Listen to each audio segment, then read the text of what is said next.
Mylavaram Ganapavaram ZP high స్కూల్లో వంట నిర్వాహకుడిగా పనిచేస్తున్న తిరుపతి రావును తొలగించాడని సిఐటియు మండల కార్యదర్శి సుధాకర్ అన్యాయమని అన్నారు.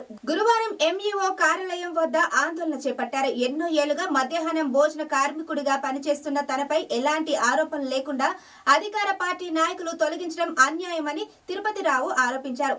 ఈ డిమాండ్లతో కూడిన వినతి పత్రాన్ని ఎంఈఓ బాలుకు అందజేశారు. మండలం గణపవరం గ్రామంలో ఉన్నటువంటి హై స్కూల్లో 2021కి ముందు నుంచి దాసరి వీర వెంకమ్మ అక్కడ మధ్యాహ్న భోజన కార్మికురాలుగా పనిచేస్తూ ఉంది.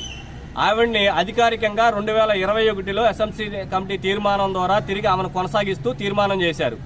ఆ తర్వాత ఆవిడ గత ఏడాది అనారోగ్యంతో కార్మికురాలుగా ఉదయం పూట పనిచేసి వచ్చిన తర్వాతే అనారోగ్యంతో మరణిస్తే ఆవిడ కొడుకుగా ఉన్నటువంటి తిరుపతిరావుని దాసరి తిరుపతిరావుని మధ్యాహ్న భోజనం తాత్కాలికంగా వంట ఉండేదానికి అక్కడే ఉన్న తిరుపతిరావుని కొనసాగిస్తూ తీర్మానం చేశారు. తీర్మానం చేసిన తర్వాత ఇప్పటికీ స్కూల్స్ పాఠశాలలో ప్రారంభించి 6 నెలలు పూర్తి వస్తూ ఉంది. నూతనంగా తీర్మానం చేయలేదు. అంటే రాజకీయంగా మేము మా అవసరం వచ్చినప్పుడు పెట్టుకోవచ్చు కాబట్టి కింద తాత్కాలిక తీర్మానం అని ఆనాడు రాశారు. అదే కొనసాగించారు. అదే పాఠశాలలో దాసరి వీర వెంకమ్మ కోడలు తిరుపతిరావు భార్య స్కూల్లో స్వీపర్గా పనిచేస్తూ ఉంది. స్వీపర్ పోస్ట్ అయినా సరే కావాలని చెప్పేసి 2 పోస్టులు మీరే చేస్తున్నారని చెప్పి రాజకీయ ఒత్తిళ్లు చేసి ఆవిడని గత నెలలో తీర్మానం చేయించారు.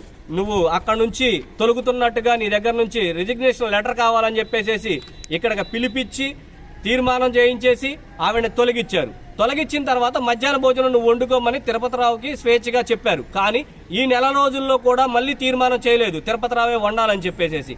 గత 2 రోజుల క్రితం మొన్న తిరుపతిరావుని తొలగిస్తున్నట్టుగా ఎస్ఎంసీ చైర్మనే వంట వండుతున్నట్టుగా ఒక దొంగ తీర్మానాన్ని అప్పటికప్పుడే రాజకీయంగా స్కూల్లో పక్కనే ఉంటున్న ఇల్లు అవడంతో అప్పటికప్పుడే పిలిపించేసి ఒక తీర్మానం చేపించేసి తిరుపతిరావుని తొలగించారు. ఇది అక్రమ తొలగింపు, రాజకీయ వేధింపులని మేము సిఐటియుగా దీన్ని తీవ్రంగా ఖండిస్తా ఉన్నాం.